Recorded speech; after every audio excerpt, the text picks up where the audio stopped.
Morning Stampers, I'm Meg from LovenStamps, and this is Makeover Mornings with Meg Summer School Edition. So today is the second of this 3-day sort of short summer school interlude, and I have a project to share with you with, again, the Butterfly Kisses Designer Series paper. So love these papers. The colors in these are gorgeous. Let's see, without looking at the package, we've got Parakeet Party, which is one of the new in colors. We've got Starry Sky. I don't know where the package is. Okay, I guess I don't have it. Starry Sky. We've got Calypso Coral. We have that light color, Crushed Curry, and that purple Fresh Freesia. So really great choices of these. It's funny because I don't know if I would have put these together out of all the colors in the catalog, but really, really happy with the way they come together. So I'm excited to show you guys another project. The stamp set here is, of course, Best Butterflies and then the coordinating dies. And today's card is all about giving you guys some extra tools to make the most of sort of a basic card layout. So sometimes I'll make a card and I'll think, oh, you know, I guess this is an okay card. You know, it's respectable and it seems balanced and so forth. But I have 3 specific steps that you can use to ramp up that card and add some extra excitement to it today. So let's see, come back here and say good morning. Hey to Tanya and Sue and Carol and Trish. And I've missed you guys too. And thanks. Somebody commented on YouTube yesterday that my top matched my card. I do actually kind of think about what I'm gonna wear when I get ready to make a video. So anyway, it turns out I have lots of Calypso Coral in my wardrobe. So usually not a problem to bring that one out. So, all right, you guys ready? We're gonna grab some basic cardstock pieces here and get started. And you're gonna wanna take notes, or however you keep track of your stamping ideas, if you have a notebook or if you keep like a little tickle file in your phone, or actually however you keep track of your ideas, leave a comment in the video here, because that's really helpful for all of us. Sometimes I see an idea, I'm like, oh, that's a great way to keep track of something. But I'm gonna give you 3 steps to transform or make over a basic card layout today. All right, so hey Kelly and Janelle, and I am gonna flip our camera down. All right, so here we go. Let's see, grab up my stuff on my computer here so that we have our pieces, and we are going to get started. So I have a half a sheet of Parakeet Party cardstock, and Sue says she keeps a little note book. That is a good plan. All right, so we're gonna go ahead and fold our Parakeet Party cardstock in half. So this is gonna be our card base. And then from our designer series paper, so all of these fabulous choices, of course. When the 6x6 paper, our win paper is 6x6, it makes it really easy to just go ahead and chop down a piece for our card base. So I've just cut this to, what I started to cut it to was 4 by 5 1/4, but I've trimmed it down 1 extra little bit, so it's actually 4 3/4 by 5. Now, that is not like a crazy difficult number to come up with. It basically is 1/2 inch shorter than the card front on both edges. Does that make sense? So a really easy way to remember it is to just take your quarter sheet card and then cut 1/2 inch off of each side. So, all right, so that'll give you some pieces to use. So this is just gonna layer here like this, and then we're gonna add a greeting. And our greeting feature this month is Charming Sentiments, which has lots of great ones. And I've got the Good Luck stamp here already mounted. And I'm gonna go ahead and stamp in Starry Sky, and we're gonna put Good Luck on here. This is a great all-purpose sentiment for this time of year: retirements, graduations, headed off to whatever the next step is. This is a really great sentiment to have on hand. So there is sort of our basic card, right? Like there's nothing wrong with it. It's got coordinating colors. It's got like a little bit of an off-center kind of thing. We're using our rule of thirds. But it feels to me like it could be just a little bit more, right? So let's look at that just a little bit more. And we're gonna add our first step. And our first step if you've watched my videos, you probably already are familiar with, because the first step is to add a layer. So what I'm gonna do is I'm gonna take a piece of coordinating cardstock in the colors there that match our designer series paper, and I'm gonna layer that behind, and right away, look at the difference there between the cards. So here is without the layer, and here is with the layer, okay? So ta-da! Step one, if you're keeping notes in your notebooks, Sue, we know you have your notebook, is to add a layer. All right, so step two, we want to add a little extra interest to this little piece here. And one of my favorite ways to do that is with a stitching line. So stitching lines come on the dies, and stitch rectangles is, of course, you guys know, one of my favorites. There are a variety of different stitch line dies now in the Stampin' Up! Catalog, so you can go ahead and pick the one that works best for you. But I have one that happens to be, not coincidentally, the same size as this paper. So I would run this through my die cut machine, and since through the magic of television I die cut but I hadn't stamped it, there, we'll re-stamp. Okay, so now we have, let's see, I'll go ahead and stick this down, and then we'll look at the step two addition very in a moment here. So there is our mat, okay? And then here is the version here without the stitched lines. And then here is the line, the one with the little stitch lines. And you can see it just has a little bit more finished look. Now you could go crazy on stitches and add them to literally everything, but I kind of like to use them a little bit sparingly, so I don't use them on every single layer necessarily, but it really does add to that element. So, and the stitch rectangles, of course, come in lots of different sizes, and I have some video tutorials where I've showed you in the past how to make custom size rectangles and squares out of these. So if you haven't seen that before, briefly, if I wanted this to be, you know, shorter, but not as short as that next one, what I would do is I would run this through my die cut machine once, and then, so I'd have this big piece with a stitch all the way around. Then I can slide this over and run it through again to cut off the stitch with stitches on this side. So then I'd have my custom size. So stitch rectangles, pretty powerful tools to have on hand. Hey Cindy, good morning. It's kind of fun to get the gang back together here. All right, so that was step two. Step one, add a layer. Step two, add a stitch line. Step three is going to be to add a fun fold. And this, honestly, these three steps are before we even got into like the extra embellishments. So of course, you know, embellishments are coming, bling, stuff like that.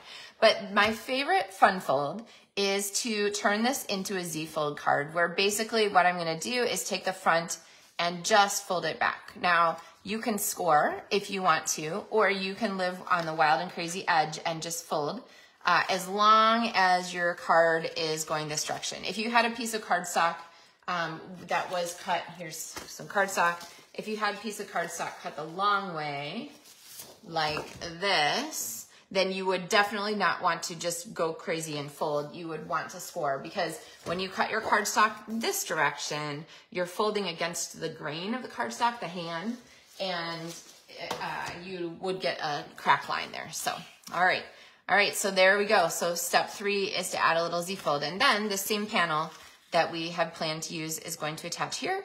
The only trick now is that you want to make sure you use a strong adhesive, and that your adhesive goes only on the part of the card that is the front. You don't want to seal your card shut, okay?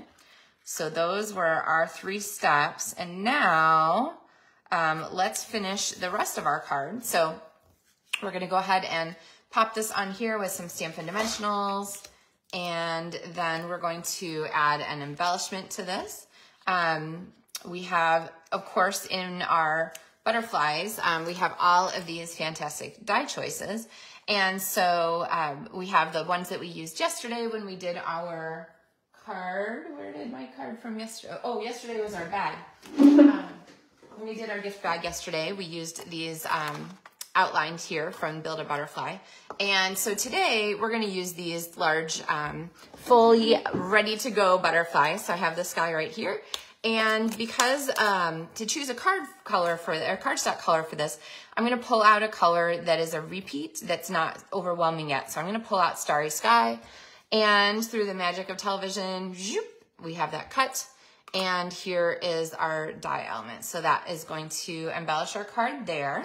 So we'll put some Stampin' Dimensionals on there. Again, mini dimensionals, super handy. And we'll go ahead and pop that on there. And then we have, of course, our matching bling here, which is these fun flower resin shapes. So I'm gonna go ahead and pop a couple of these on here. Let's see.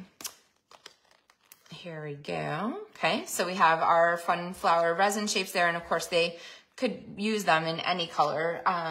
These are a really great match for the whole designer series paper pack here. So it's like they're meant to go together, right?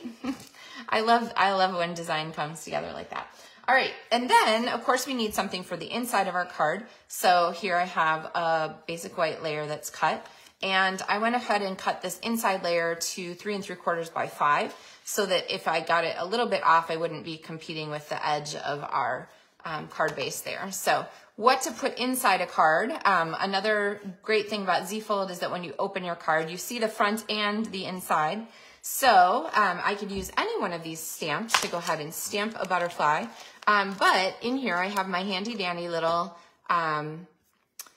clear envelope. It's one of the Stampin' Up! Clear envelopes. And so I can actually pull from some pieces that I have saved from previous cards. Let's see, that one's a little big. Let's just dump these babies out and see what we got here. So these are all the extra die cut elements that I've cut in the past. And let's see, what if I do something like this? That would be kind of fun with just a little butterfly body. Or I could even like mix and match, do one die cut top and one not die cut bottom. I kind of like that idea. Let's see, what are our choices here? Let's see. Mixing and matching, so fun, right? Okay, there's no yellow on this yet, so I'm not gonna add that. Okay, how about this? I like that. There we go. Now we have the echo of the colors from the front, and we have the echo of the shapes from the front, and we have our butterfly here ready to go. So my favorite way to build these little butterflies is to use my multi-purpose liquid glue. Pop just a little on there, put my butterfly wing on, and then add the bottom part body there. And then of course with this glue, you wanna just hold it for a second so that you can make sure that it grabs, because it doesn't grab super instantly. It grabs hard, but not right in that first second. So I'm just gonna keep that hung on there. Oops, oops, oops. This is what happens when you're trying to work around a layer here. So I'm just gonna turn this so that I can reach it more easily. Always think about, like, if something's not sticking down straight, is it because like I'm reaching in weird, or what is the problem? So it's often easy to just turn your card so that you can better reach kind of what you're trying to do. And then I'm gonna take our little butterfly and pop it down here at the bottom. So now we have the inside of our fabulous little card here. And then I have this one to kind of show you. I've stamped the envelope. So 3 steps to building a better card. Let's see. Oh, Tanya says she takes pictures and prints them, and she takes notes. Oh, that's a good idea. And then she has a notebook with the episode number and a date. I like that. So that you can find it again. That's a great idea. I'm so glad the episode numbers are helpful. So this is going to be our sort of 3 steps to building a better card, 3-step card makeover. Step 1, adding a layer. Step 2, adding a stitch line with a die. And step 3, adding a fun fold. So that are 3 steps that you can always use to sort of take a card that you like and think, but I think it could use a little bit more, just a little bit of dress up there. So, all right, everybody. Well, thanks for tuning in for another episode of Maker Mornings with Meg. I will be back tomorrow. Oh, do you want to see some extra cards? I have some extra cards to show you. So when I was in Utah a couple of weeks ago, earlier this month, I went to a demonstrator retreat. And speaking of demonstrator retreats, Vacation Stamping School, which of which I am one of the organizers, is open for registration. So that link is on my LovenStamps Facebook page now. So don't miss that. If you are a demonstrator and looking for ideas, that's a great thing to attend. If you're not a demonstrator, you should sign up. You can join my LovenStamps demonstrator team and you get a discount for Vacation Stamping School.